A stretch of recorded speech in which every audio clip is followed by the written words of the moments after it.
Hell's Angel stopped his bike. When he saw a child crying on the road, but what he was carrying changed everything.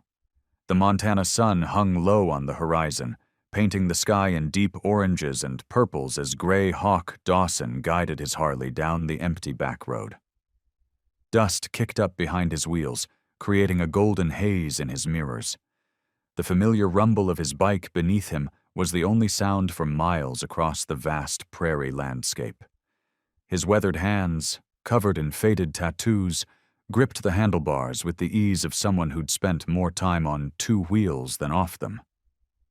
Each mile marker that passed brought back memories of his years with the Hells Angels, some that made him grimace, others that made his chest tighten with regret. The wind whipped at his leather jacket, well worn from countless rides. His long gray hair, tied back in a neat ponytail, danced in the breeze. At 58, every line on his face told a story, and most weren't the kind you'd share in polite company. Hawk's mind drifted to his last night with the club, 15 years ago. The flames, the screams, the choice he made that changed everything. He'd saved that rival gang member from the fire, breaking every code he'd lived by. It had cost him his brothers, his identity, everything he thought mattered.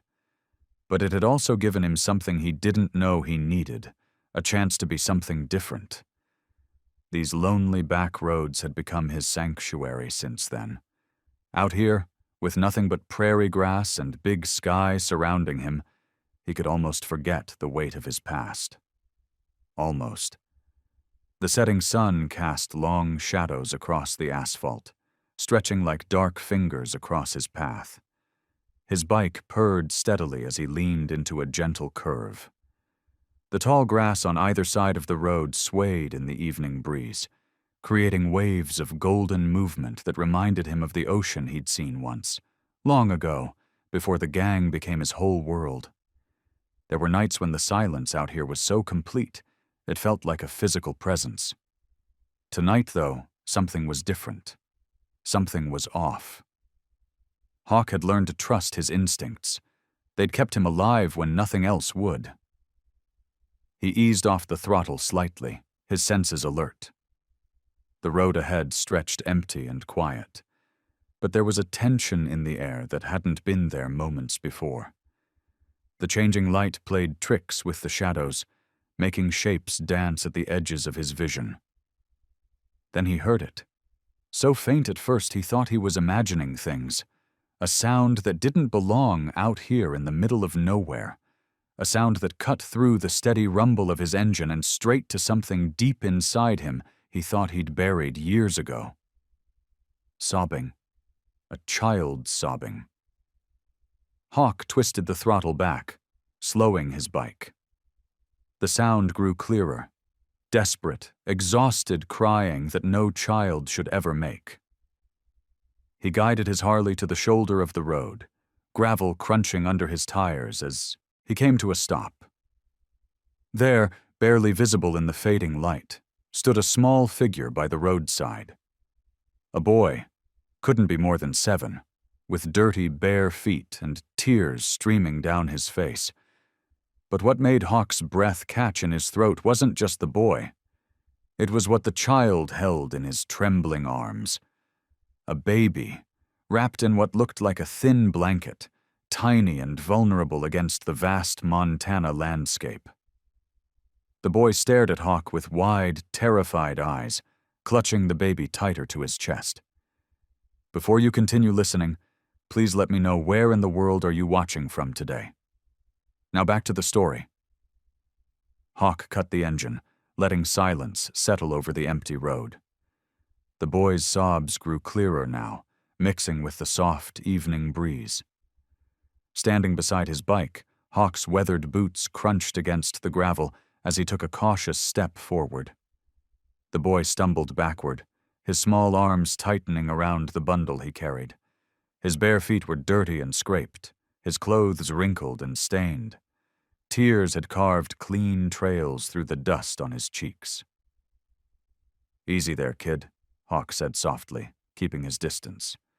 He held up his hands, palms out, trying to look less threatening despite his tattooed arms and leather vest. "I'm not going to hurt you." The child sniffled, studying Hawk with red-rimmed eyes. The bundle in his arms stirred, and a tiny whimper emerged. "That's your baby?" Hawk asked, his voice gentler than it had been in years. The boy shook his head. "My sister." His voice was barely a whisper. "Her name's Rosie. I'm Mason." Hawk nodded slowly, noticing how Mason's arms trembled from the weight of carrying his sister. "Where's your mama, Mason?" Fresh tears welled up in Mason's eyes. "She won't wake up," he choked out. "I tried and tried, but she won't wake up. It's been 2 days." His lower lip quivered. "I ran out of formula for Rosie. She's hungry." Hawk's chest tightened. He'd seen enough in his life to know what "won't wake up" probably meant. He crouched down to Mason's level, keeping his movements slow and steady. "How far have you walked?" Mason shrugged his thin shoulders. "A long time. Since morning." He looked down at his sister, who was wrapped in what appeared to be a baby blanket. "Rosie's getting heavy." Hawk glanced at his bike, then back at the road stretching empty in both directions. The sun was sinking fast, and the temperature would drop soon. These kids wouldn't survive another night out here. "Listen, Mason," Hawk said, choosing his words carefully. "There's a town about 20 minutes that way." He pointed down the road. "Would you let me take you there? Get some food for your sister?" Mason's eyes widened with fear. "Mom said never to go with strangers." "Your mom was right," Hawk agreed. "But sometimes we need help, even from strangers." He pulled out his wallet and showed Mason his ID. "My name's Gray Dawson. People call me Hawk. Now I'm not a stranger anymore."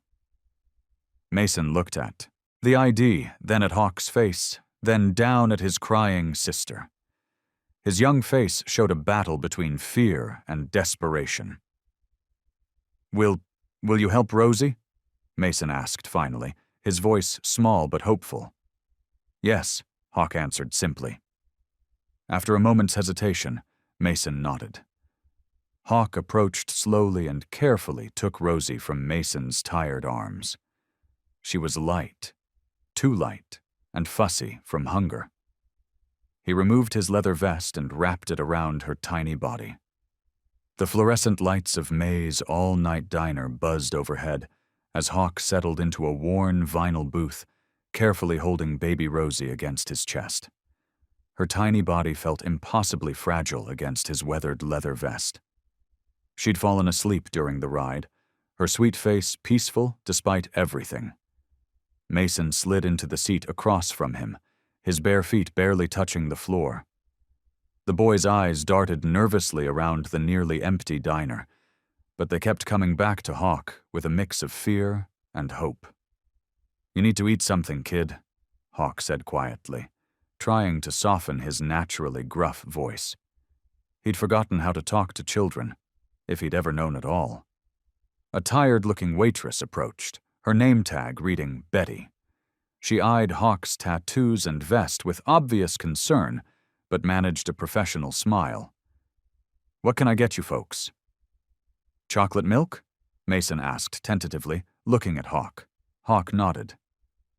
"Chocolate milk for him, and—" He studied the boy's thin face. "Better bring a burger and fries, too. I'll have coffee, Black." When Betty walked away, Mason leaned forward, squinting at Hawk's vest. "Are you really an angel?" Hawk nearly choked. He glanced down at his Hell's Angels patch, worn and faded from years on the road. "No, kid. I'm just—" He trailed off, unsure how to explain. "But you helped us," Mason insisted. "And you're wearing angel wings." He pointed to the winged skull emblem. "Mom said angels watch over good people. Maybe God sent you to help us?" The words hit Hawk like a physical blow. He hadn't thought about God in decades, not since his own childhood prayers had gone unanswered in foster homes and juvenile detention centers. Betty returned with their drinks and food. Mason's eyes widened at the sight of the burger, and he began eating quickly, like someone might take it away. "Slow down there," Hawk cautioned. "Nobody's gonna steal it." Rosie stirred in his arms, making tiny snuffling sounds. Without thinking, he gently rocked her, the way he'd once seen mothers do. She settled again, her tiny hand clutching his vest. "Sir?" Betty approached their table again, wringing her hands nervously. "Is everything okay here?" Hawk met her worried gaze. He knew what they must look like. A rough biker with 2 children who clearly weren't his. He opened his mouth to explain, but what could he say? The bell above the diner door chimed. Sheriff Buckley stepped in, his uniform crisp despite the late hour. Hawk tensed instinctively, years of running, from the law kicking in. But he stayed put, conscious of the sleeping baby in his arms, and the frightened boy across from him. Mason's face went pale. He scrambled out of his seat and around the table, pressing against Hawk's side. "Please don't let them take us away," he whispered. "Please, Angel." The sheriff approached slowly, one hand resting casually on his belt. His eyes took in everything: the sleeping baby, the half-eaten burger, Mason's bare feet, Hawk's vest. "Evening," Buckley said quietly. "Mind if we have a talk about these children?" Mason's fingers dug into Hawk's arm. "Don't let them take us to the foster place," he pleaded. "Mom said never to go there, please." Hawk felt the weight of Rosie in his arms, heard the terror in Mason's voice, and remembered his own childhood fears. He looked up at the sheriff, keeping his voice steady. "We can talk, but the kids stay with me while we do." Sheriff Buckley's office was small but tidy, with worn leather chairs and faded photographs of Montana landscapes on the walls. Hawk sat stiffly, his weathered hands gentle as they cradled sleeping Rosie. Mason hadn't left his side, pressed close against his leather vest. "So, you found them on Route 12? Sheriff Buckley settled behind his desk, his blue eyes sharp but not unkind. "Yes, sir." Hawk's voice was gravelly from years of hard living. "Boy was standing there holding his sister. Couldn't just leave them." The sheriff nodded slowly, studying Hawk's face. "You know, you look familiar. Took me a minute, but I remember now. About 5 years back, there was this story that made the rounds. Biker pulled a man from a burning wreck out on Highway 89. Never stuck around for thanks. That was you, wasn't it?" Hawk shifted uncomfortably in his chair. "News got that?" "Sure did. Fellow you saved was a father of 3. He still tells that story."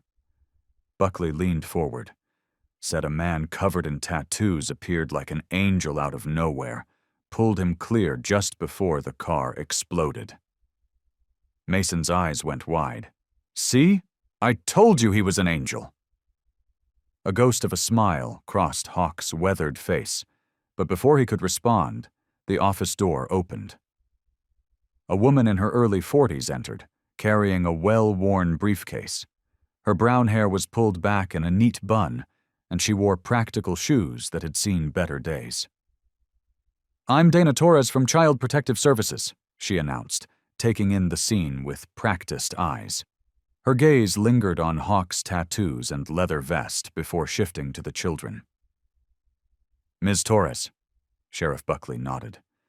"These are the Carter children I called about, Mason and Rosie." Dana pulled up a chair, her movements efficient and professional. "Mason, honey, can you tell me where your mama is?"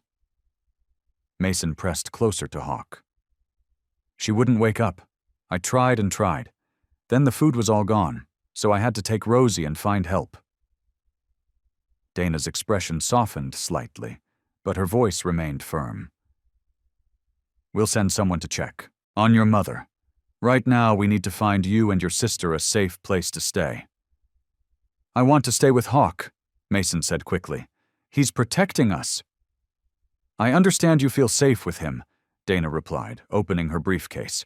"But there are procedures we have to follow. We have a wonderful foster family who can take both you and your sister tonight." "No!" Mason's cry was sharp and sudden, making Rosie stir in her sleep. He wrapped his arms around Hawk's waist, tears streaming down his face. "Don't let them take Rosie! Don't let them take me!" The desperation in the boy's voice made Hawk's chest tighten. He found himself putting a protective arm around Mason, feeling the child's small body trembling against him. Dana Torres watched this interaction with a mixture of sympathy and professional detachment. "Mr. Dawson, I need you to help us make this transition easier. These children need proper care in a certified foster home." Mason's grip on Hawk only tightened, his tears soaking into the leather vest. "Please," he begged, looking up at Hawk with red-rimmed eyes. "Don't let them take us. Please." Dana Torres drummed her fingers on the metal desk, studying the forms in front of her. The fluorescent lights of the police station buzzed overhead, making the late hour feel even more surreal. She looked up at Hawk, her expression a mix of professional concern and personal doubt. "Mr. Dawson, you understand this is highly irregular," she said, sliding the temporary custody papers across the desk.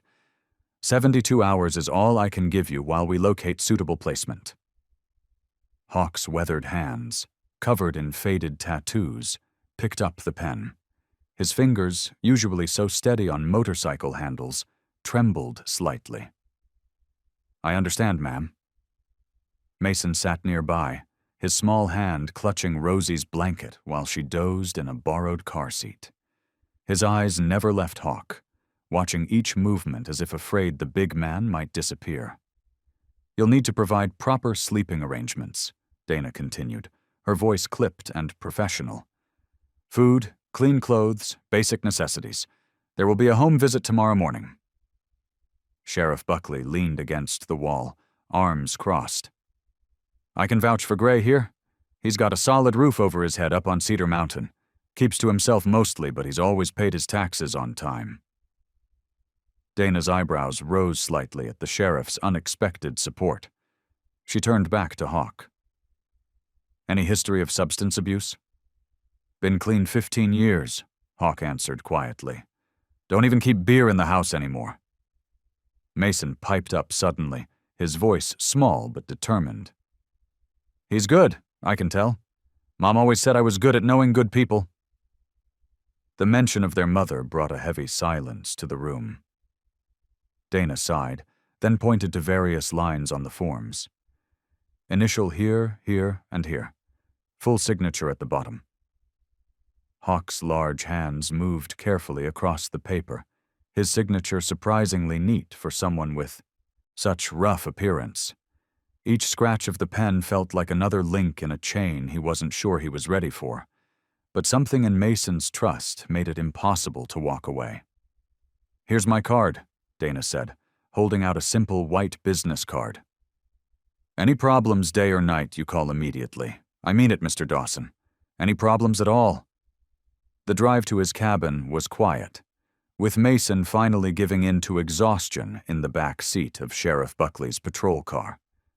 The sheriff had insisted on giving them a ride, since Hawk's motorcycle wasn't exactly family transportation. Rosie slept soundly in her car seat, occasional tiny snores breaking the silence. When they arrived, Hawk carried them both inside his small cabin. The place was sparse but clean, with a stone fireplace dominating one wall.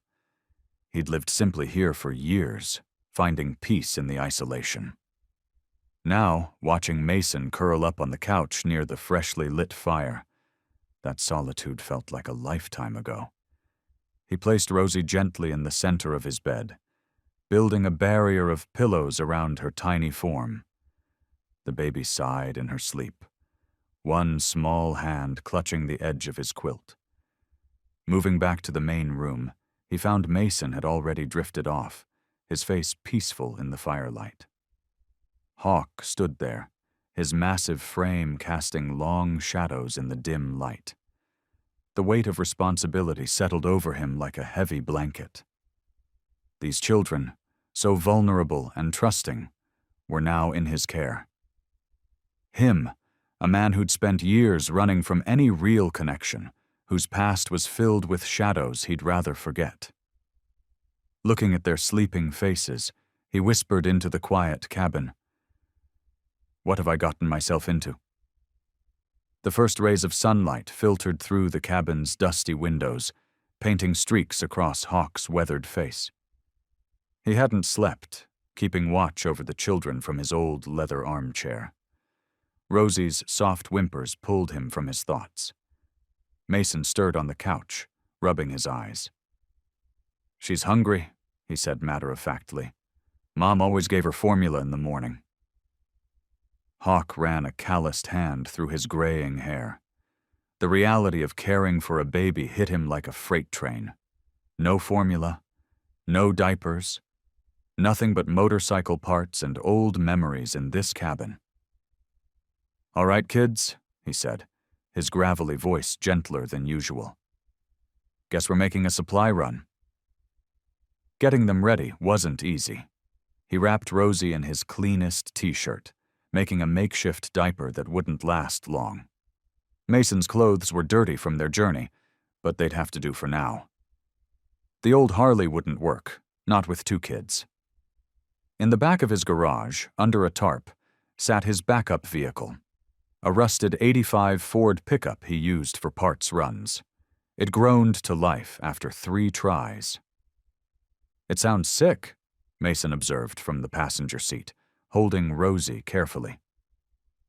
"Just needs some love," Hawk replied, surprising himself with the softness in his voice. "Like all of us, I guess." The bell, above Wilson's pharmacy door, chimed as they entered. The morning regulars, mostly elderly folks getting prescriptions, stopped mid-conversation. Their stares burned into Hawk's tattooed arms as he cradled Rosie against his leather vest. Mrs. Wilson herself, who'd run the place for 30 years, peered over her cat-eye glasses at the strange sight. Hawk could read the judgment in her eyes. What was a man like him doing with these children? "Formula's in aisle 3, she said curtly. "Diapers in 4. Mason stuck close to Hawk's side as they navigated the narrow aisles. The boy seemed to sense the tension, his small hand gripping the edge of Hawk's vest. "Which kind did your mama use?" Hawk asked, staring at the wall of formula containers. "The blue one," Mason pointed, "with the happy baby on it." They filled their basket with diapers, wipes, and other necessities Mason helped identify. Hawk grabbed some proper children's clothes, too, guessing at sizes. The total made him wince, but the emergency cash he kept in his boot would cover it. Standing in the checkout line, Rosie started to fuss. Without thinking, Hawk swayed gently, patting her back the way he'd seen mothers do. The movement felt foreign to his battle-scarred hands. But Rosie settled, nuzzling into his chest. "Well, I'll be damned." The soft voice behind him stopped his heart. He knew that voice, would know it anywhere. It had haunted his dreams for 15 years. Hawk turned slowly, coming face to face with Edie Marshall. Time had been kind to her dark hair now streaked with elegant silver, laugh lines around her eyes deeper but still beautiful. She wore a pastor's collar now, something that would have seemed impossible in their wild younger days. Her eyes moved from his face to the baby in his arms, then to Mason, who was half hidden behind him. The surprise on her face melted into something softer, more complex. "Didn't think I'd see you again, Gray," she said softly, using the name only she had ever called him by. The small cafe was nearly empty when Hawk slid into the booth across from Edie, careful not to wake Rosie, who dozed against his chest. Mason sat beside him, coloring on a paper placemat with crayons the waitress had brought over. Edie's gentle eyes hadn't changed, still that same warm brown that had once made him feel safe. She wore a simple cross necklace now, and her silver hair was pulled back in a neat bun. The years had been kind to her. "So," she said softly, stirring her coffee. Want to tell me how a retired Hell's Angel ended up with 2 little ones?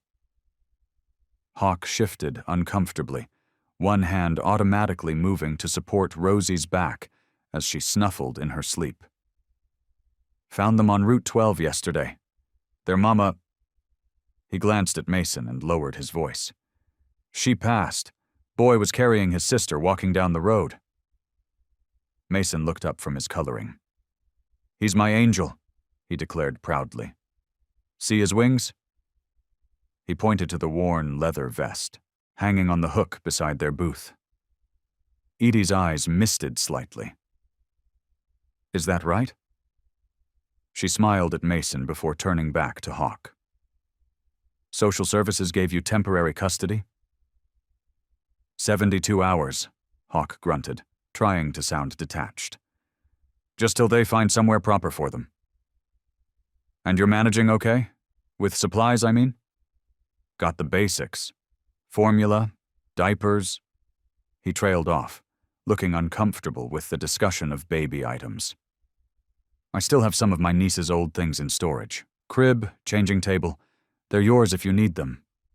She paused, then added quietly. I never stopped praying for you, Gray. All these years. Hawk stared down at his untouched coffee. Waste of good prayers, Edie. God doesn't waste prayers, she replied firmly, and he doesn't make mistakes. Maybe you were meant to find these children. Before Hawk could respond, Rosie stirred and whimpered. He automatically started swaying slightly, the motion natural despite his bulky frame. The baby settled, her tiny fingers clutching his shirt. Later that night, back at the cabin, Mason sat cross-legged on his makeshift bed near the fireplace. Can you tell me a story? He asked, as Hawk tucked the blanket around him. Hawk froze. Don't know any proper stories, kid. Make one up? Mason's eyes were hopeful in the firelight. Hawk settled onto the floor beside him, watching Rosie sleeping peacefully in the middle of his bed, surrounded by pillows. Well, I had this dog once. Name was Shadow. What kind of dog? Big old mutt, black as night. Found him hurt by the side of the road, kind of like... He cleared his throat. Anyway, Shadow had this funny habit. Every morning he'd steal one of my boots and hide it somewhere different. Mason giggled. Did you find them? Sometimes took hours. Once found it in the bathtub. Another time up in a tree. Still don't know how he managed that one. Hawk found himself smiling at the memory. Shadow was clever that way. Used to bring me things he thought I needed, like he was taking care of me. From the bed, Rosie let out a soft laugh in her sleep, as if she was sharing in their moment. Mason's eyes were getting heavy, but he fought to keep them open. What happened to Shadow? Lived to a ripe old age. Stayed with me 14 years. Hawk's voice grew softer. Loyal till the end. Hawk woke to Rosie's urgent cries, different from her usual morning fussing. Her tiny face was flushed pink, and when he touched her forehead, heat radiated from her skin. His heart raced as memories of past emergencies flooded back. But this wasn't a wounded biker brother. This was a helpless baby who needed him. Mason, he called out, his voice rougher than intended. Get your shoes on, quick! The boy scrambled up from his sleeping bag, rubbing his eyes. What's wrong with Rosie? She's burning up. Hawk wrapped Rosie in a soft blanket, his large hands trembling slightly as he tried to be gentle. He'd patched up countless wounds in his time, but this felt different, more frightening somehow. The morning air was cool as they rushed to his truck. Hawk had never been so grateful for trading in his Harley as he carefully secured Rosie's car seat. The drive to the clinic seemed endless, even though it was only 10 minutes away. In the rearview mirror, he could see Mason holding his sister's tiny hand, whispering comfort. The clinic's waiting room was mercifully empty when they arrived. The receptionist took one look at Hawk's worried face and Rosie's flushed cheeks and buzzed them straight through. Dr. Sarah Chen, a woman with kind eyes and silver-streaked hair, examined Rosie with practiced ease. "How long has she had the fever?" she asked, checking Rosie's gums.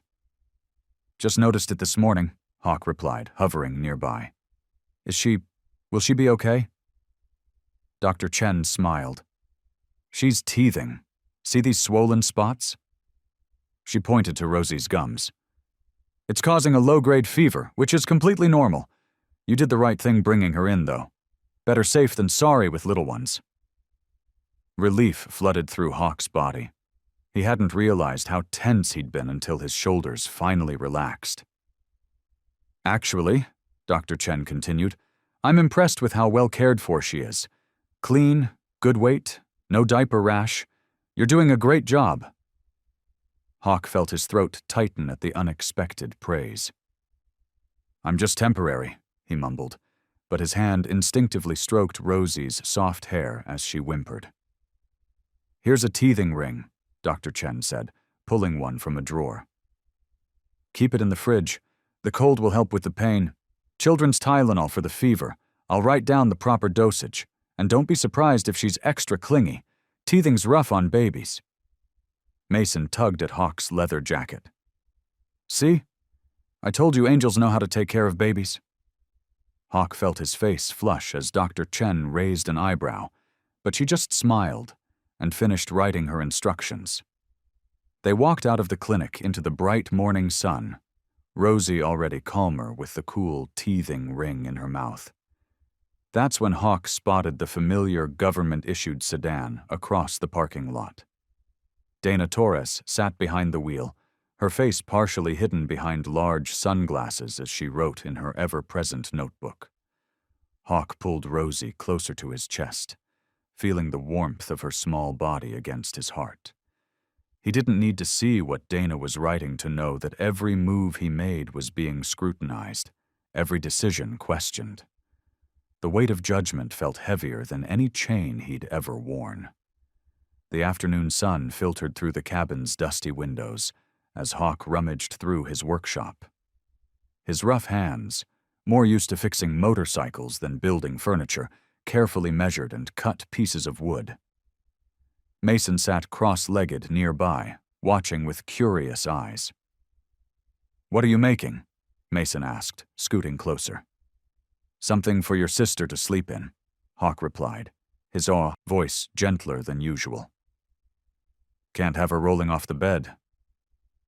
He worked methodically, transforming old wooden crates and spare lumber into a sturdy little crib. The familiar smell of sawdust filled the air, reminding him of younger days working in his grandfather's shop. Mason handed him tools when asked, beaming with pride at being helpful. "You're pretty good at building stuff," Mason said, running his hand along the smooth edge of the crib rail. Hawk grunted in response, but a small smile tugged at his lips. "Years of fixing things teaches you a thing or two." In the kitchen, a pot of chicken soup simmered on the old stove. Hawk had found the recipe scribbled in an ancient cookbook left by the cabin's previous owner. The aroma of herbs and vegetables filled the small space, making it feel more like a home than it had in years. "Want to learn something useful?" Hawk asked, leading Mason to the stone fireplace. He crouched down, his leather vest creaking. "Winter's coming. You should know how to build a proper fire." Mason nodded eagerly, mimicking Hawk's movements as they arranged kindling and small logs. Hawk showed him how to create a teepee with the wood, explaining each step with patience he didn't know he possessed. "See these little pieces of bark? They catch easier than the big stuff. Always start small," Hawk demonstrated, striking a match.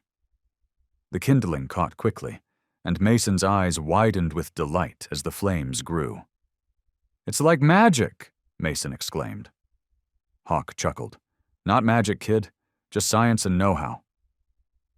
While Rosie napped in her new crib, they ate soup at the worn kitchen table. Mason swung his legs, chattering about his favorite superhero movies. Hawk found himself actually listening, asking questions, drawn into the child's imaginative world. The day passed with surprising ease.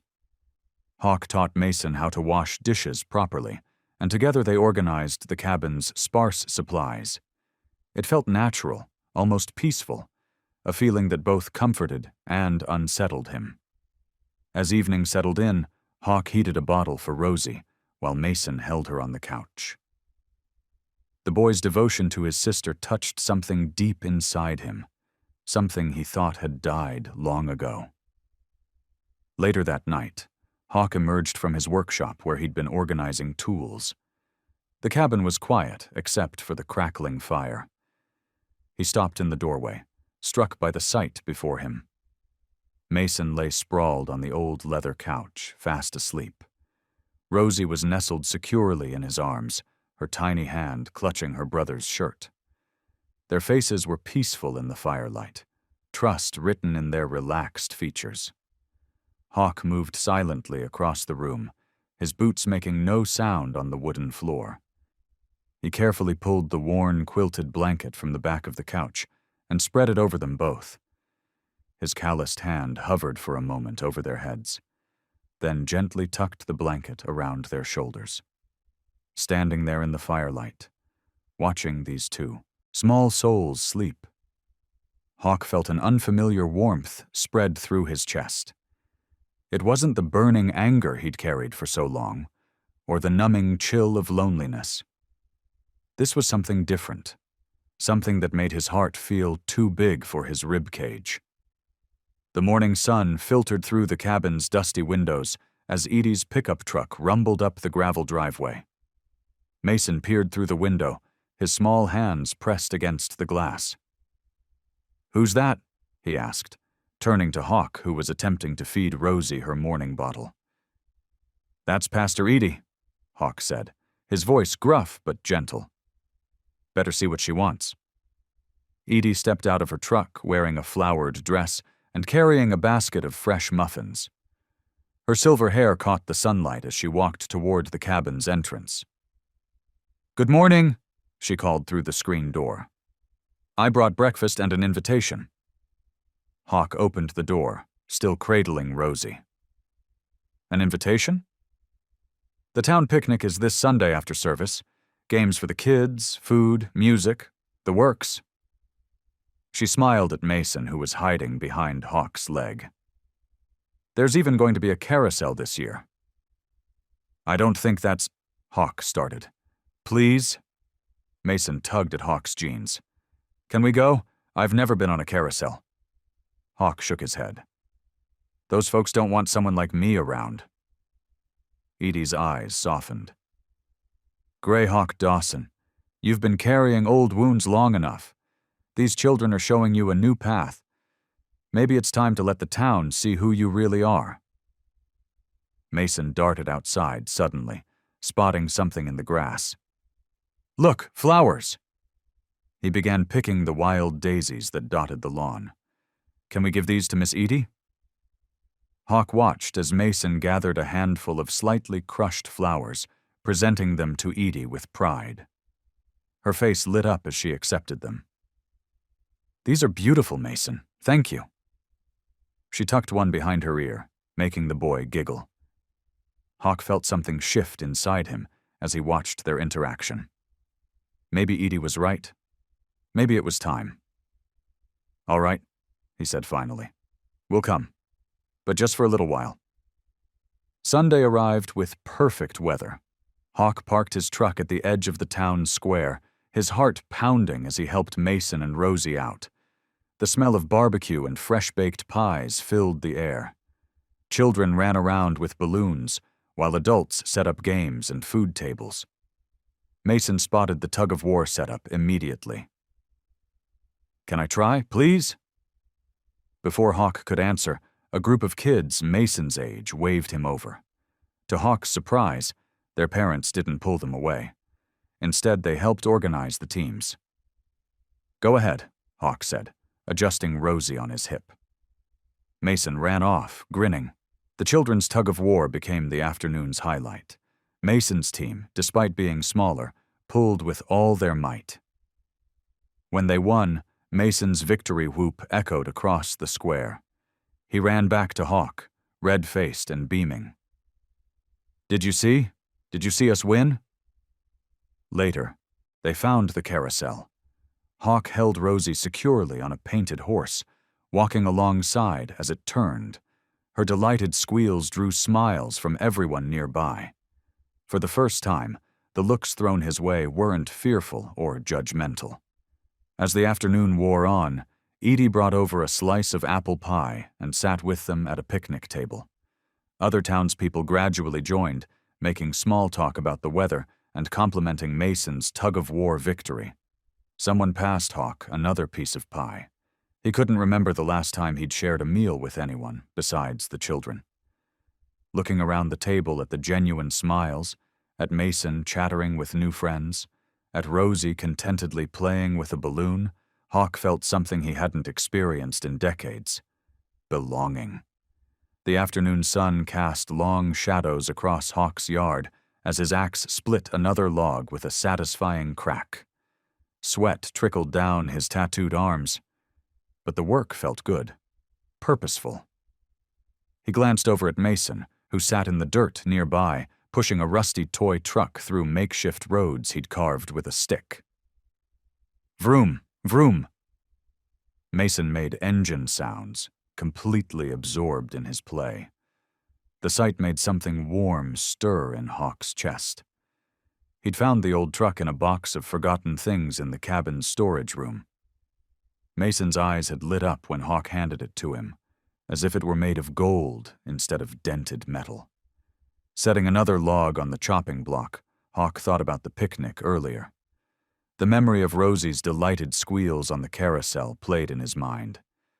He remembered how natural it felt, holding her steady on the painted horse, while Mason waved from the one in front.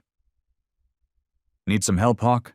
Mason called out, abandoning his truck to toddle over. Hawk smiled, something he found himself doing more often lately. "These logs are bigger than you, buddy, but you can help stack the split ones if you want." Mason nodded eagerly, his small hands gathering the smaller pieces. Hawk watched him work, marveling at how the boy took such pride in helping. Inside the cabin, Rosie napped in her makeshift crib, really just a drawer from an old dresser, padded with blankets. Hawk had reinforced it himself, making sure it was sturdy enough. After finishing with the wood, Hawk led Mason inside. The cabin's interior was still rough, but it was changing. He'd swept away decades of dust, fixed the squeaky floorboards, and patched the worst of the roof leaks. The place smelled less like old leather and motorcycle oil now, more like baby powder and the pine-scented cleaner Edie had recommended. "Mason, hand me that box from the corner," Hawk said, pointing to a weathered cardboard box he hadn't opened since moving in 15 years ago.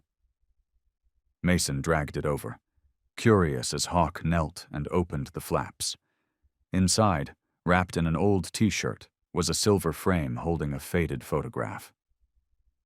"Who's that lady?" Mason asked, peering at the image. Hawk's throat tightened. "That's my Mama," he said softly, running his thumb over the glass. In the photo, she was young and beautiful, her smile bright despite the hardships he knew she'd faced. She wore a simple dress, her hair caught in the wind of some forgotten summer day. "She's pretty," Mason said. "Where is she now?" Hawk swallowed hard. "She's with the angels, buddy." He stood, still holding the frame, and walked to the stone fireplace. For a moment, he just stared at the mantel, remembering all the years he'd kept this photo hidden away, too angry and hurt to look at it. But now, with Mason's small presence beside him and Rosie's soft breathing from across the room, something felt different. Maybe it was time to make peace with the past. Carefully, he placed the photo on the mantel, adjusting it until it sat just right.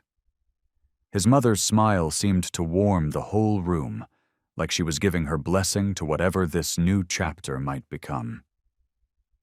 I think she would have liked you kids, Hawk said quietly, more to himself than to Mason. A small hand slipped into his large, calloused one.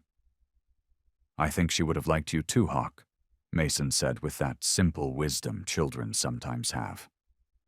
The aroma of beef stew filled the small cabin as Edie stirred the pot on Hawk's old stove.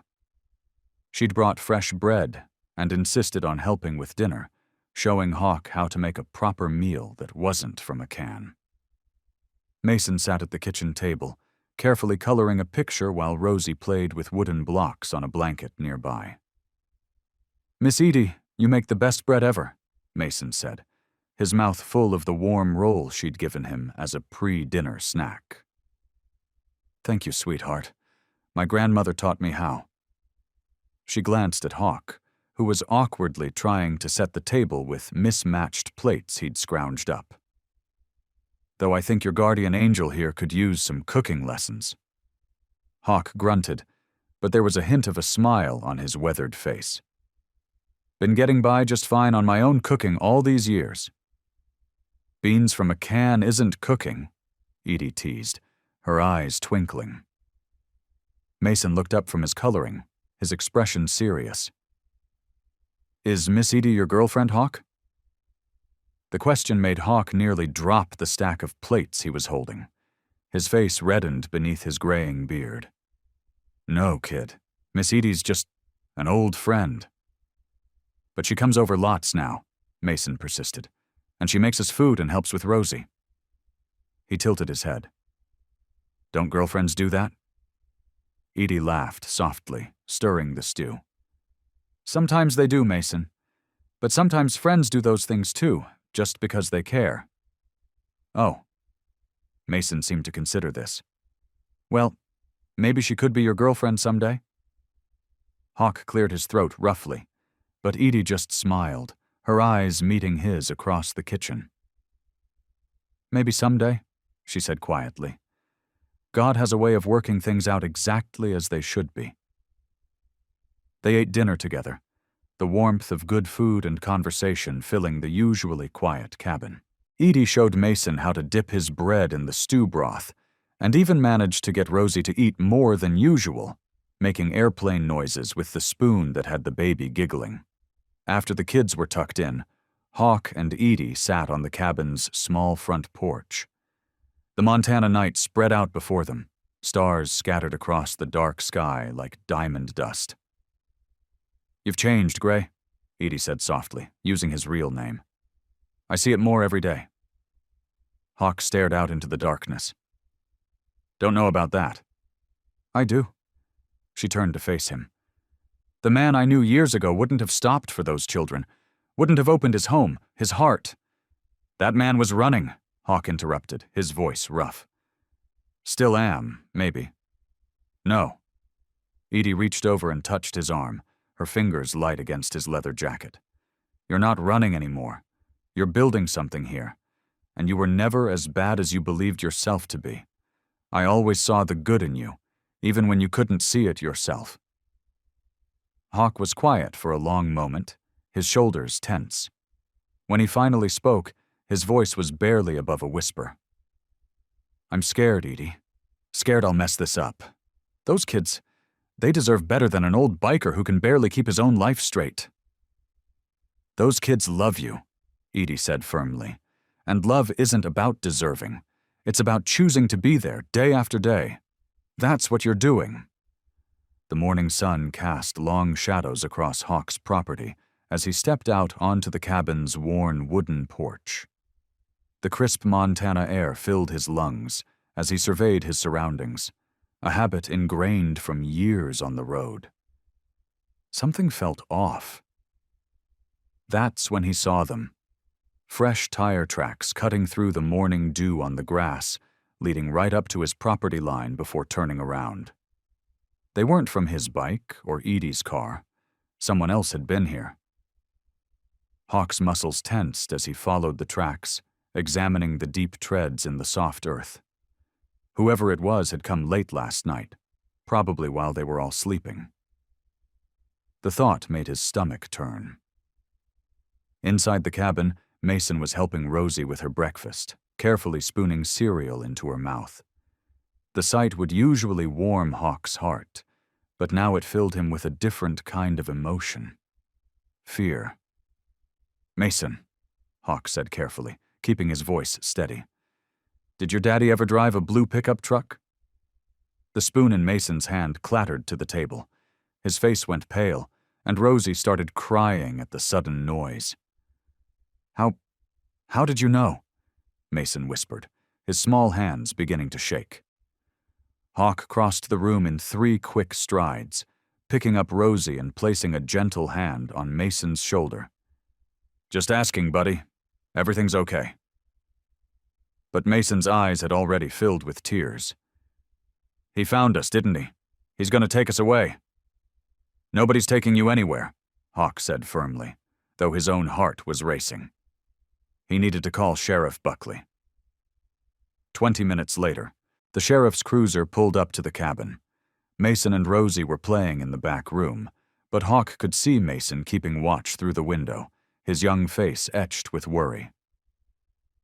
"Tell me everything you know about their father," Hawk said as soon as Buckley stepped onto the porch.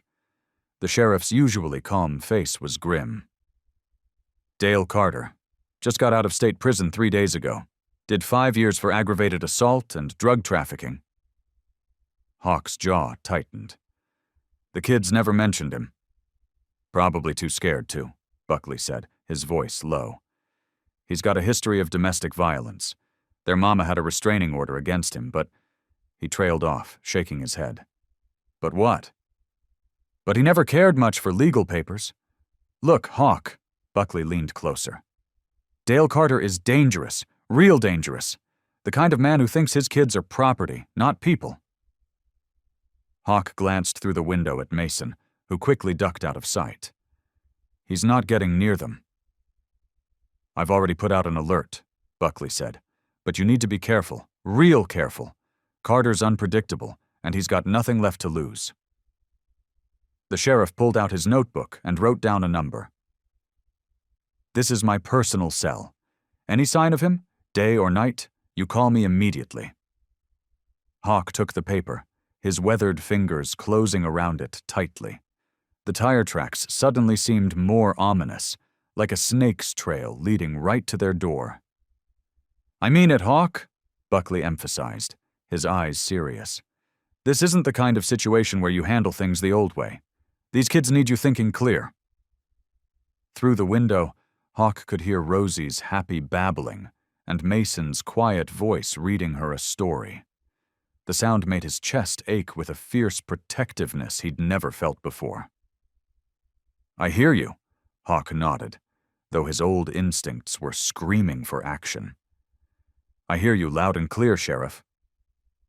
The Montana night wrapped the cabin in darkness, broken only by pale moonlight filtering through the pines. Hawk sat on the front porch, his weathered hands resting on his knees.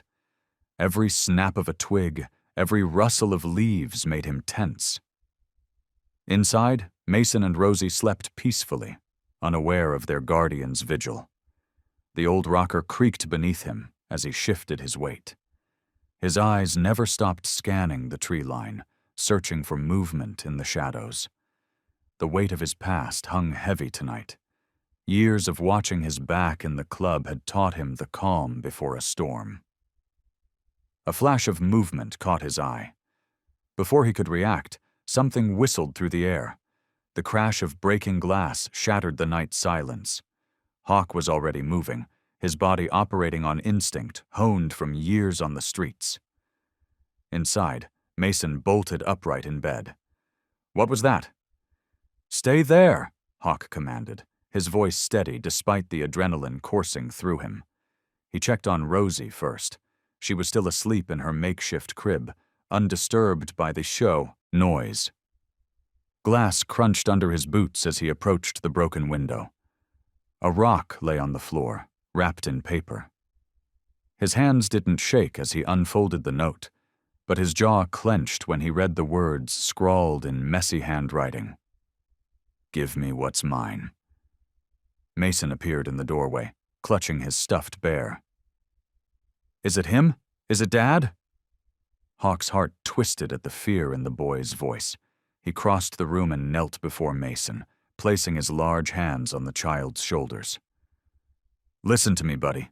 Nobody's going to hurt you or Rosie, not while I'm here. Promise? I promise. Hawk pulled Mason into a tight hug, feeling the boy's racing heartbeat against his chest. After settling Mason back in bed, Hawk made a quick call to Sheriff Buckley, keeping his voice low. The sheriff promised to send a patrol car, but warned it would take time to reach the remote cabin. Hawk knew better than to wait for help. He'd learned long ago that sometimes you had to be your own cavalry. Moving quietly through the cabin, he began gathering essentials. He pulled out his old military duffel bag from under his bed, a remnant from his time in the service before the Hells Angels. Into a smaller backpack, he packed Mason's few clothes and Rosie's diapers. Formula, bottles, and some snacks went in next. He added Mason's bear and Rosie's favorite blanket, comfort items that might help keep them quiet if they needed to move fast. As he worked, memories of his own childhood rushed back. Nights spent listening to his mother's boyfriends pound on their door, learning to keep a bag ready by the window. He'd sworn he'd never let another child feel that fear, yet here he was, packing emergency bags in the dead of night. Hawk checked his wallet. Enough cash to get by for a while if needed. He added his important papers and the children's temporary custody documents. The weight of responsibility pressed down on him as he realized how much these kids had come to mean to him in such a short time. He stored the bags by the back door, out of sight, but ready to grab at a moment's notice. Then he resumed his watch, this time from inside, positioned where he could see both the front yard and the children's sleeping forms. His hand rested near the phone, ready to call Edie if things got worse. The night stretched ahead, long and uncertain. The morning sun cast long shadows across Main Street as Hawk parked his Harley in front of the small law office. Mason held Rosie close, his eyes darting nervously at every passing car. The events of last night's broken window still had them all on edge. "It's okay, buddy," Hawk said softly, placing a protective hand on Mason's shoulder. "Nobody's going to hurt you here." The law office was cramped and smelled of old paper and coffee. Framed diplomas covered the walls, and a desktop fan whirred quietly in the corner. Attorney Jim Patterson, a balding man with kind eyes and reading glasses perched on his nose, shuffled through the paperwork Hawk had brought. The bell above the door chimed, and Edie walked in, still wearing her pastor's collar. She squeezed Hawk's arm gently before sitting down beside him. "So," Patterson began, removing his glasses, "you're seeking legal guardianship of both children?" He glanced at Mason, who was bouncing Rosie on his knee in the corner of the room. "That's right," Hawk replied, his voice gruff but determined. "Their mother's—" He paused, looking at Mason. "She's gone, and their father isn't fit." Patterson leaned back in his chair, which creaked under his weight. "Mr. Dawson, I'll be straight with you. Without blood relation, this is an uphill battle. The courts generally prefer family members or certified foster parents." "But he is family," Mason suddenly piped up from his corner. "He takes care of us better than anybody ever did." Edie reached over and squeezed Mason's hand. "Honey, why don't we take Rosie outside for some fresh air?" She guided both children out, leaving Hawk alone with the lawyer. Patterson's expression softened. "Look, your background. The Hells Angels history. It's going to make things complicated. The judge will need convincing that you've changed." Hawk's jaw tightened. "Changed? I pulled those kids off the side of the road when nobody else would stop. I've been feeding them, clothing them, keeping them safe." "I understand that," Patterson said, raising his hands. "But we need more. Character witnesses, proof of income, a suitable living environment. The system wants stability." Stability? Hawk's voice rose slightly. You mean like their father showing up in the middle of the night throwing rocks through windows? Patterson started writing notes. Document everything, every threat, every interaction. We'll need it for the case. He paused, looking directly at Hawk. And you'll need to clean up your property. Make it more family-friendly.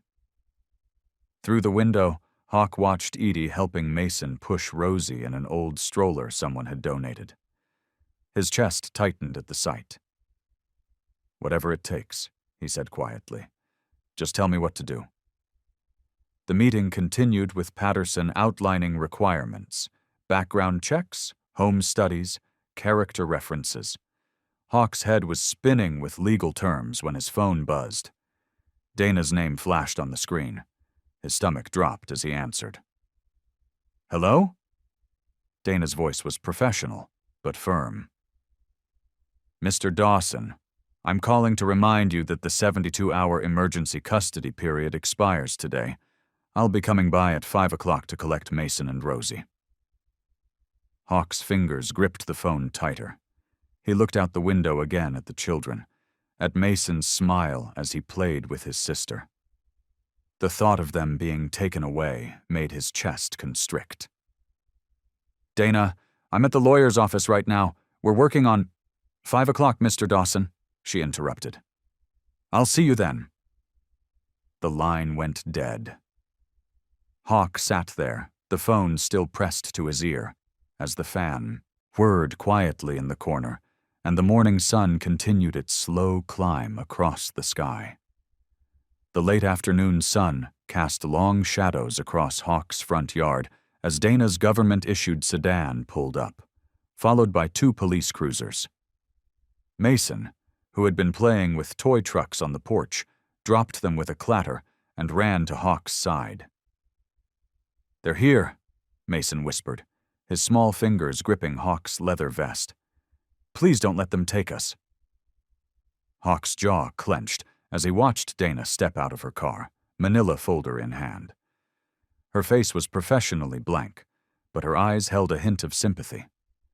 The 2 officers flanked her, their hands resting casually on their belts. Mr. Dawson, Dana called out, her heels crunching on the gravel. The temporary custody period has expired. I'm here to take Mason and Rosie into state care. Inside the cabin, Rosie babbled happily in her makeshift playpen, unaware of the storm brewing outside. Hawk's chest tightened as he thought of the past 3 days. The bedtime stories, the shared meals, the simple joy of watching Rosie take wobbly steps while holding his fingers. They're safe here, Hawk's voice came out rougher than intended. I can take care of them. I understand you've grown attached, Dana said, climbing the porch steps. But without proper certification and a home study, we can't— No! Mason screamed, wrapping his arms around Hawk's waist. He's our angel. God sent him to us, please. The officers moved forward, their boots heavy on the wooden steps. One reached for Mason, while the other headed inside for Rosie. The baby's happy babbles turned to confused whimpers as unfamiliar hands lifted her. Don't touch her, Hawk growled, taking a step forward, but Dana placed herself between him and the officer. Mr. Dawson, please don't make this harder than it needs to be, she said firmly. If you interfere, they'll have to arrest you. Mason's screams echoed across the yard as the first officer pried him away from Hawk. The boy kicked and thrashed, his face red with tears.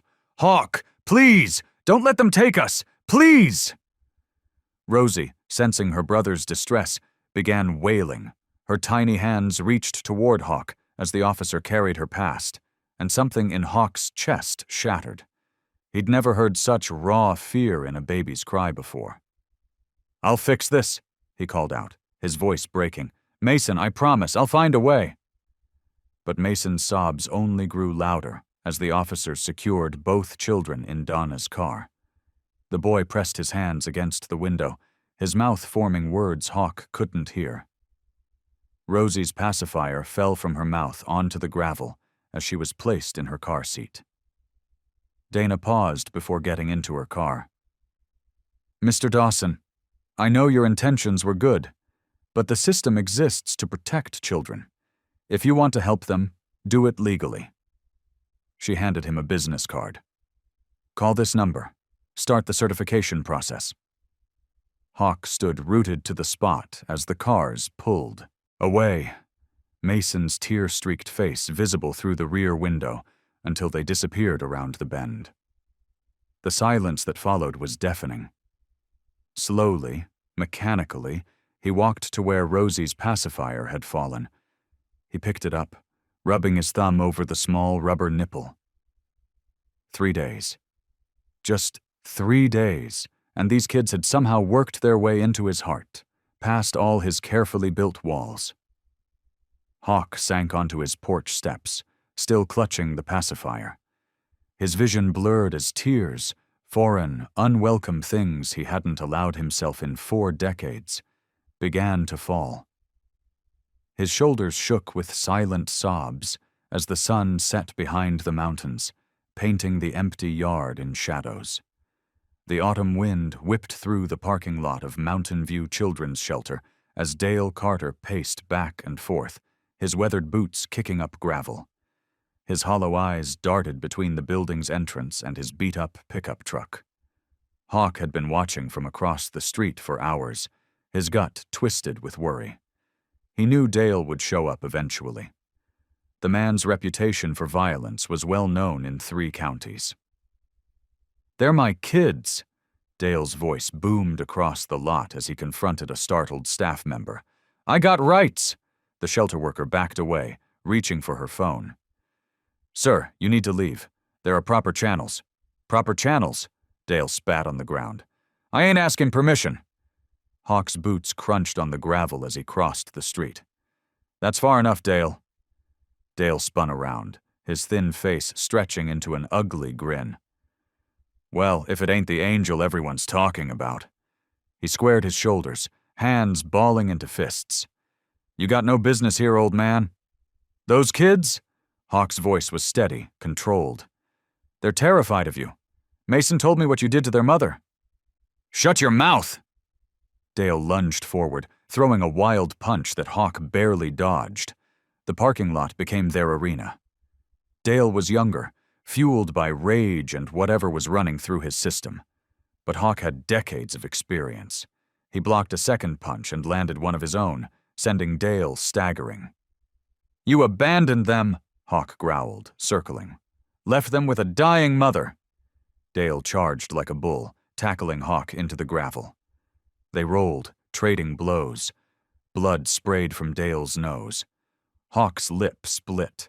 The sound of sirens grew closer. "They're mine!" Dale screamed, landing a solid hit to Hawk's ribs. "My blood!" "Blood?" Hawk grabbed Dale's collar, pulling him close. "Blood ain't love. Blood ain't protection. Blood ain't sitting up all night with a teething baby or teaching a boy to tie his shoes." Police cars screeched into the lot. Officers poured out, weapons drawn. "Break it up! Hands where we can see them!" Both men were pulled apart, roughly handcuffed. Hawk could taste blood in his mouth as they pushed him into the back of a patrol car. Through the window, he saw Mason's face pressed against the shelter's glass door, tears streaming down his cheeks. The holding cell was cold and familiar. Hawk sat on the metal bench, refusing to speak to anyone. Hours passed. His ribs ached. His knuckles were raw. "Gray?" Edie's soft voice carried through the bars. She stood there in her pastor's collar, worry lines creasing her forehead. Hawk couldn't meet her eyes. "I failed them, Edie, just like I failed everyone else." "Look at me," she commanded. When he finally did, her gaze was fierce with conviction. "You stood between those children and a monster today. That's not failure." "I'm in jail, again." He gestured at the cell. "Some guardian angel I turned out to be." Edie stepped closer to the bars. "You're meant to be their father, Gray. Not by blood, by choice." Her voice softened. Sometimes love looks like a fight worth having. Edie sat at her desk in the small church office, her fingers hovering over her keyboard. The morning light streamed through stained glass windows, casting colorful shadows across her determined face. She had to get this letter just right. "In my 20 years as pastor," she typed, "I've witnessed countless transformations, but none quite like Greyhawk Dawson's. The man who returned to our town carrying 2 desperate children is not the same man who left it decades ago." Down the street at the diner, Martha Wilson wiped down tables with one hand while scribbling her own letter with the other. "That man came in here with 2 hungry kids," she wrote in her looping handwriting. "Didn't have much money but made sure they ate first. When little Rosie spilled milk all over his leather jacket, he just laughed and cleaned it up. That's not the behavior of someone we should fear." Dr. Thompson added his medical perspective from his clinic office. "The level of attention Mr. Dawson showed to both children's health needs was exemplary. When Rosie developed a fever, his concern and quick action demonstrated the instincts of a natural caregiver." Sheriff Buckley's official letter carried particular weight. "While Mr. Dawson's past associations are well documented, his recent actions speak louder than any prior record. He's shown remarkable restraint in dangerous situations and consistently put the children's welfare first." The letters began piling up on Judge Henderson's desk. The pharmacist wrote about how Hawk had carefully studied baby formula labels to choose the best one. The grocery store owner described him teaching Mason to count change. The librarian detailed how he'd sit for hours while Mason picked out books, even though Hawk clearly felt out of place there. Even Dana, the social worker, found herself writing a careful amendment to her initial assessment. "While unconventional," she noted, "the bond between Mr. Dawson and the children is genuine and nurturing. Their distress at separation has been severe and telling." Edie collected the letters, each one a testament to the quiet ways Hawk had woven himself into the fabric of their community. She delivered them personally to the courthouse, praying they would make a difference. Meanwhile, in the children's temporary foster home, Mason sat cross-legged on his bed. His small face was scrunched in concentration as he pressed a red crayon to paper. The foster mother, Mrs. Parker, watched from the doorway as he carefully formed each letter. "Dear Judge," Mason wrote, his letters wobbly but determined. "My sister Rosie and me need to go home. Hawk is my angel. He makes the best peanut butter sandwiches and knows how to stop Rosie crying when she's scared at night. He taught me to make a fire safe and tells good stories about his old dog." Mason paused, chewing his lip. Mrs. Parker could see tears forming in his eyes, but he blinked them back and continued writing. "Please don't make us leave him. He needs us too. He smiles now, and sometimes he sings when he thinks we're sleeping. God sent him to find us on that road. Please let us go home." He signed it simply, Mason Carter, with a small drawing of what looked like a motorcycle next to it. Mrs. Parker helped him address the envelope, her heart aching as she watched him carefully lick the stamp and place it in the corner. Together they walked to the mailbox at the end of the street. Mason stood on tiptoe to push the letter through the slot, then stayed there, small hand resting on the cold metal. "Do you think it will help?" he whispered. Mrs. Parker squeezed his shoulder gently. "I think," she said softly, "that sometimes the simplest words speak the loudest." The courtroom's wooden benches creaked under the weight of what seemed like half the town. Hawk sat stiffly in his pressed flannel shirt, his tattooed hands clasped tightly in his lap. His long gray hair was neatly tied back, and he'd trimmed his beard, small changes that spoke volumes about his determination to prove himself worthy. Mason and Rosie sat with their temporary foster mother a few rows back. Mason kept trying to catch Hawk's eye, waving whenever he managed to. Rosie, now walking unsteadily, kept pointing at Hawk and saying, "Da," until she was gently shushed. The proceedings began with the usual formalities. but the atmosphere shifted when Dana Torres took the stand. She smoothed her blazer, glancing first at her notes, then at Hawk, then at the children. "Your Honor," Dana began, her voice carrying a hint of unexpected emotion. "When I first met Mr. Dawson, I saw what everyone else probably sees, a former gang member with a troubled past. I was certain placing children with him would be a mistake." She paused, taking a deep breath. "I've never been happier to be wrong." A murmur rippled through the courtroom. Hawk's shoulders tensed. In my 15 years as a social worker, I've rarely seen such a complete transformation. Mr. Dawson didn't just provide shelter, he created a home. He learned to change diapers, cook healthy meals, and most importantly, he gave these children something they desperately needed: unconditional love and stability. The judge, a stern-faced woman with silver-rimmed glasses, nodded thoughtfully. "And the children's response to him?" "Mason and Rosie both flourished in his care. The night we removed them..." Dana's voice cracked slightly. "Well, I've never seen children so devastated to leave a temporary placement. That speaks volumes." After Dana, several townspeople testified. The pharmacy owner described how Hawk had studied baby formula labels for an hour to choose the right one. The doctor spoke about Hawk's middle-of-the-night concern over Rosie's teething fever. Sheriff Buckley detailed Hawk's cooperation and protective instincts. Then came the moment that brought tears to many eyes. The judge held up a wrinkled piece of paper covered in colorful crayon writing. "I'd like to read something into the record," she announced. "This is a letter from Mason Carter, age 7. She cleared her throat and began to read. "Dear Judge, Hawk is my angel. I know his vest says Hell's Angel, but that's old. He makes me feel safe. He teaches me things like how to make scrambled eggs and tie my shoes right. He never yells even when Rosie cries at night. He reads to us even though he says he's not good at it. Please let us go home. I promise to be good and help with Rosie. Hawk says family isn't about blood, it's about love. He loves us. We love him too. From Mason." The courtroom fell silent. Hawk wiped his eyes roughly with the back of his hand.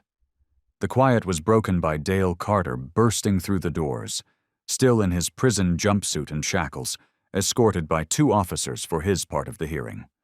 His eyes were wild, his movements aggressive despite his restraints. "Those are my kids," he shouted. "You can't give them to this biker trash." The judge's gavel cracked sharply. "Mr. Carter, control yourself, or you'll be removed." She turned to his parole officer, who had stepped forward with a file. "Your Honor," the parole officer stated, "Mr. Carter has violated multiple conditions of his release, including making threats and attempting to contact the victims of his prior offenses. We're requesting immediate revocation of his parole." The judge studied the documents before her, then looked at Hawk, who sat straight and steady, his eyes never leaving Mason and Rosie. "After reviewing all testimony and evidence," she began, "I hereby grant temporary guardianship of Mason and Rosie Carter to Greyhawk Dawson, subject to review in 6 months. She turned to Dale. "And I'm ordering Mr. Carter's return to state custody for parole violations." The metal doors of the children's shelter swung open with a heavy clang. Hawk stood in the doorway, his weathered boots planted firmly on the threshold. His heart hammered against his ribs as he scanned the room, searching. "Hawk!" Mason's voice pierced the quiet. The boy burst from a side room, his sock-clad feet slipping on the linoleum floor as he ran. His small face was lit up with pure joy, tears streaming down his cheeks. Hawk dropped to one knee, his arms opening wide just as Mason launched himself forward. The impact nearly knocked him backward, but he held firm, wrapping the boy in a fierce embrace. Mason's thin arms locked around his neck, squeezing so tight it almost hurt. "I knew you'd come back," Mason whispered into Hawk's leather jacket. "I told Rosie you would. I knew it." A social worker appeared, carrying Rosie. The baby's eyes went wide at the sight of Hawk, and she immediately started bouncing in the worker's arms, reaching out with grabby hands. "Da, da!" she squealed, her whole body wiggling with excitement. Hawk's vision blurred as he stood, still holding Mason. He reached for Rosie with his free arm, and the social worker carefully transferred her over. The baby immediately pressed her face into his neck, her tiny hands patting his beard as she babbled happily.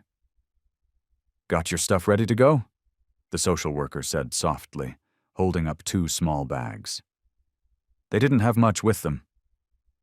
Hawk nodded, unable to speak past the lump in his throat. Mason's legs were wrapped around his waist, and Rosie was snuggled against his chest. The weight of them both felt right, like coming home after a long journey. Through the shelter's front window, he could see Edie waiting by his old truck. She had insisted on driving him here, knowing his hands might be too full for the ride back. As he walked toward the exit, she stepped out of the truck, and he could see the tears glistening on her cheeks even from a distance. "Look who's here, kids," Hawk managed to say, his voice rough with emotion. "Pastor Edie came to welcome you home." Mason lifted his head from Hawk's shoulder, his face breaking into a wide smile. "Miss Edie," he called out, waving but not loosening his grip on Hawk's neck. Edie approached them, reaching out to smooth Mason's wild hair. "Welcome back, sweetheart," she said, then leaned in to kiss Rosie's chubby cheek. The baby giggled, reaching for Edie's cross necklace with curious fingers. They loaded into the truck, Hawk sitting in the back seat with both kids still clinging to him. Neither seemed willing to let go, and he wasn't about to make them. The drive home was quiet, except for Mason's occasional sniffles and Rosie's content babbling. Back at the cabin, Edie helped them inside while Hawk carried the kids. The familiar smell of home wrapped around them, wood smoke from the fireplace, pine from the forest outside, and now something new, the scent of pancakes cooking. "Thought we'd have a little celebration," Edie said, heading for the kitchen where she'd apparently been busy while Hawk was picking up the kids. "Breakfast for dinner. Mason told me once it was his favorite." Mason finally loosened his grip enough to look up at Hawk. "Can we really stay? Forever?" Hawk settled into his old armchair, both kids in his lap. He looked around at the cabin, at the toy trucks lined up on the windowsill, the makeshift crib in the corner, the crayon drawings taped to the walls. Then he looked at their faces, these 2 precious children who had somehow become his whole world. "We're home now," he said firmly, his voice thick with emotion. "For good." The autumn leaves painted the Montana hills in shades of gold and crimson as life settled into a gentle rhythm at Hawk's cabin.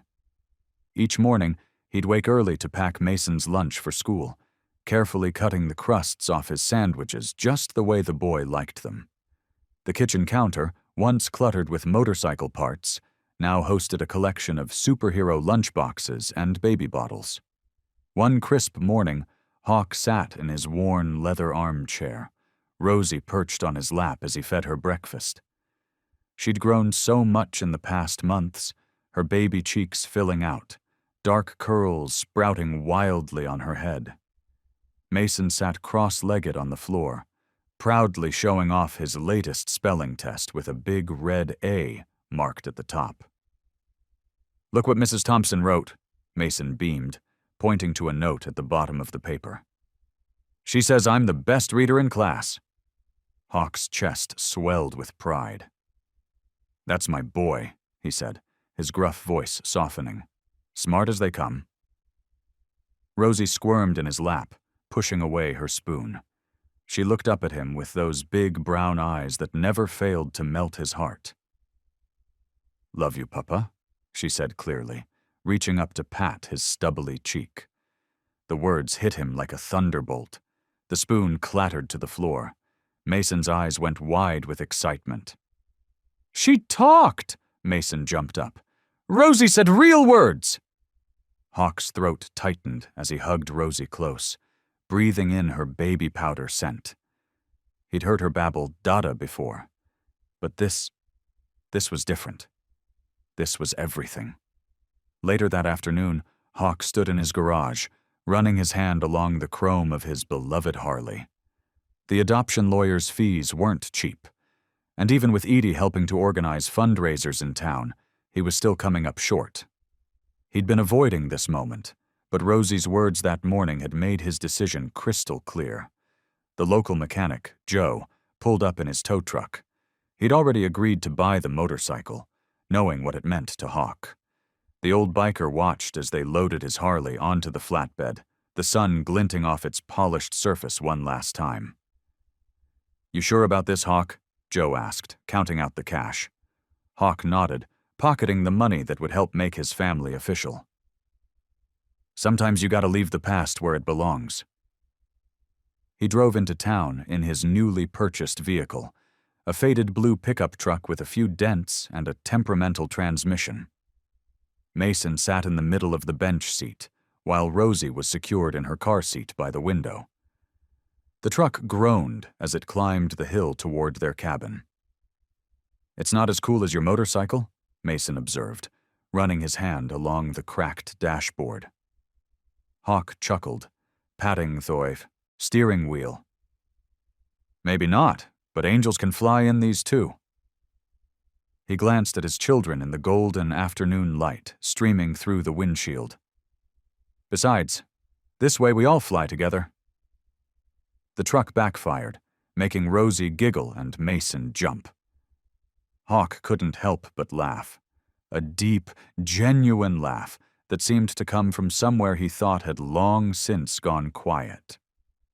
The sound of their combined laughter filled the old truck's cabin as they headed home, the setting sun casting long shadows of a family finally complete. The youth shelter's fluorescent lights cast harsh shadows on the worn linoleum floor. Hawk stood before a group of teenagers, his tattooed hands clasped in front of him.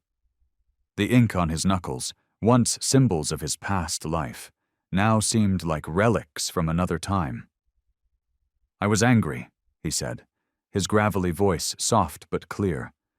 "Spent 30 years running from myself, thinking the road would fix what was broken inside me." He paused, meeting the eyes of each teen. Some looked away, others stared back with defiance. "But sometimes the things we're running from aren't what we think they are." A boy in the back, maybe 16, shifted in his plastic chair. His dark hoodie was pulled low over his eyes, but Hawk could see him listening intently. "Then one day I found these two kids on the side of the road." Hawk's voice grew warmer.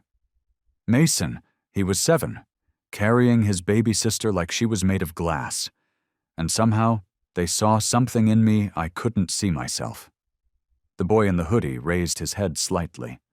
Hawk noticed the fresh bruise near his jaw. After the session, while other teens filed out, the boy lingered. He approached Hawk slowly, hands stuffed deep in his pockets. "That thing you said," he mumbled, "about running away not fixing things." "Yeah?" Hawk turned to face him fully. "I'm Jake. I've been—" He swallowed hard. "My old man, he drinks. Gets mean. I was thinking about taking off, but—" Hawk recognized the fear in Jake's eyes, the same fear he'd carried at that age. "But you're worried about your mom, siblings?" Jake nodded, a tear escaping despite his effort to hide it. "Got 2 little sisters." Hawk placed a gentle hand on Jake's shoulder. "Listen, son. Running away might feel like the only option, but there are people who can help. Let me make some calls." "Why would you help me?" Jake asked, his voice barely a whisper. "Because someone helped me," Hawk replied, "and sometimes that's all it takes to break the cycle." Later that evening, Hawk pulled into his driveway, his old pickup groaning to a stop. The cabin windows glowed warm against the darkening sky. Through the kitchen window, he could see Mason setting the table, while Edie helped Rosie in her high chair. Before he could reach the porch, Mason burst through the door, waving something in his hand. "Dad, wait! Close your eyes!" Hawk chuckled and obliged, feeling Mason's small hands press something into his palms. "Okay, open them." It was a homemade card, decorated with careful crayon drawings. A big figure in black stood holding hands with two smaller figures. Above them, written in Mason's best handwriting, were the words, "Thanks for choosing me." Hawk's throat tightened. He looked at Mason's eager face, saw the pure love shining in those eyes.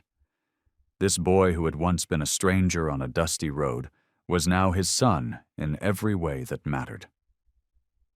"Miss Edie helped me make it," Mason explained proudly. "It's for Father's Day. Do you like it?" Hawk knelt down, pulling Mason into a tight hug. He thought about Jake at the shelter, about cycles of pain and healing, about choices that change lives. "I love it, buddy," he managed to say, "but you got it wrong in one part." Mason pulled back, looking worried. "You chose me first," Hawk said softly. "Remember? You called me your angel before I even knew who I could be." The winter sun cast long shadows through the cabin windows as Mason carefully balanced on a wooden stool, his small hands gripping the carved cross. Edie stood behind him, ready to catch him if he stumbled. Rosie sat on a blanket nearby, happily tangling tinsel in her tiny fingers. "A little higher on the left," Edie suggested, her gentle voice carrying across the warm room. The fireplace crackled, sending the scent of burning pine through the air. Hawk watched from the kitchen doorway, his arms crossed over his chest, a smile tugging at the corners of his weathered face. The cabin had changed so much in the past few months. Gone were the stark walls and empty spaces. Now, paper snowflakes hung from strings across the ceiling, and a small Christmas tree twinkled in the corner. "There," Mason declared triumphantly as he positioned the cross above the fireplace. The words carved into the wood caught the light. "Every saint has a past. Every sinner has a future." Hawk's throat tightened. He'd watched Mason work on that cross for weeks, sanding the wood smooth during their evening workshop sessions. The boy had insisted on carving the letters himself, though Hawk had guided his small hands with the tools. "It's perfect," Edie said, helping Mason down from the stool. She caught Hawk's eye and smiled knowingly. They both understood the deeper meaning behind those words. Rosie wobbled to her feet, clutching a strand of silver tinsel. "Papa," she called out, toddling toward Hawk with her arms raised. He scooped her up, and she pressed her tiny palm against his cheek, leaving a streak of glitter. "Look what you've done, princess," he chuckled, not bothering to wipe it away. "Now I'm sparkling like one of those fancy ornaments." Mason ran to the kitchen and returned with the paper chain he'd made at school. Red and green loops dangled from his hands. "Can we put this up too? Mrs. Thompson showed us how to make them." "Of course we can, buddy," Hawk said, setting Rosie down. He lifted Mason onto his shoulders, letting him drape the chain along the wooden beams while Edie steadied the ladder. The cabin filled with the smell of roasting turkey and sweet potatoes. Their first Christmas dinner together was almost ready. Hawk had never been much for holidays before, but now the joy in the children's eyes made everything different. When the timer chimed, they gathered around the small table. Candles flickered in mason jars, and paper plates carried careful drawings of snowmen and reindeer, Mason's artistic touch. Rosie sat in her high chair, wearing the tiny Christmas dress Edie had found at the church donation box. "Should we say grace?" Mason asked, reaching for Hawk's hand on one side and Edie's on the other. Rosie completed the circle, her small fingers wrapped around their hands. Hawk cleared his throat, unused to leading prayers but knowing this moment mattered. His voice came out rough but sincere. "Lord," he began, "thank you for this food. Thank you for bringing us together, for second chances, for love that finds us even when we think we don't deserve it." He squeezed Mason's hand gently. "And thank you for these little angels who showed this old biker what really matters. Amen." "Amen," Mason echoed cheerfully. "Amen," Rosie mimicked, making them all laugh.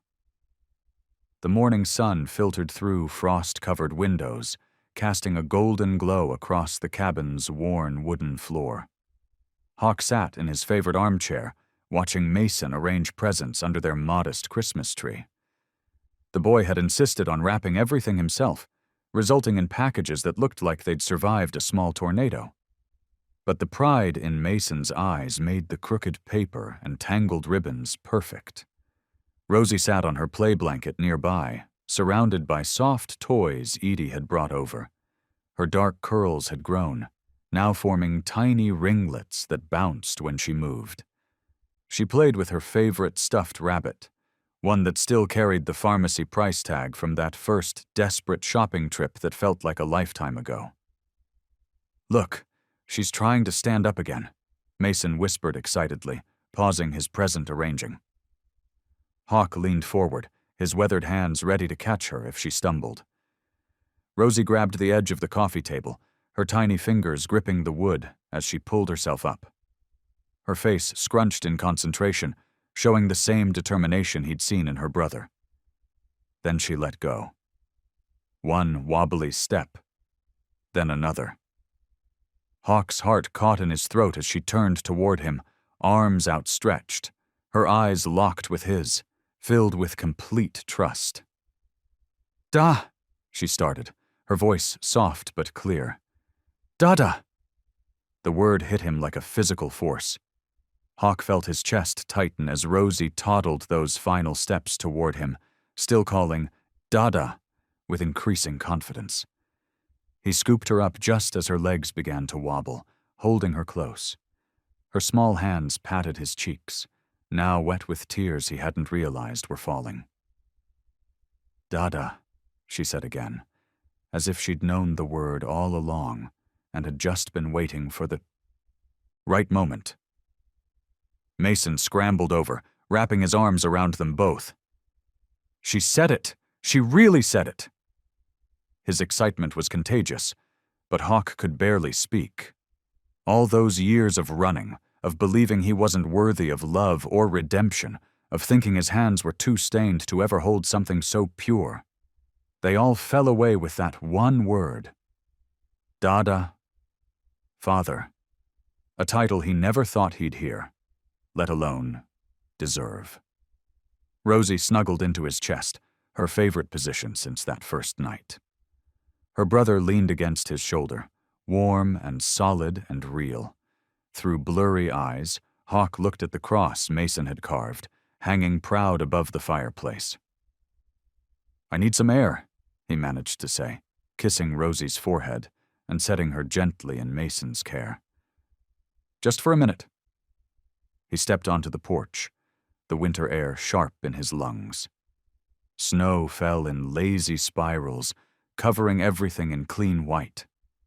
The empty space where his Harley used to sit was now filled with Mason's bike and Rosie's tiny red wagon.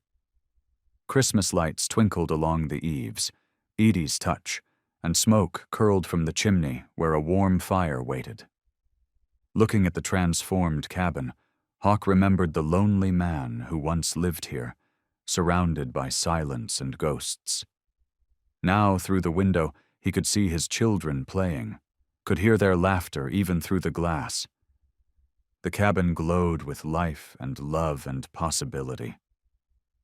"Guess even angels can retire," he whispered to the falling snow, a real smile, full and unguarded, spreading across his face. "I hope you like this story. Please share what's your favorite part of the story and where in the world you are watching from.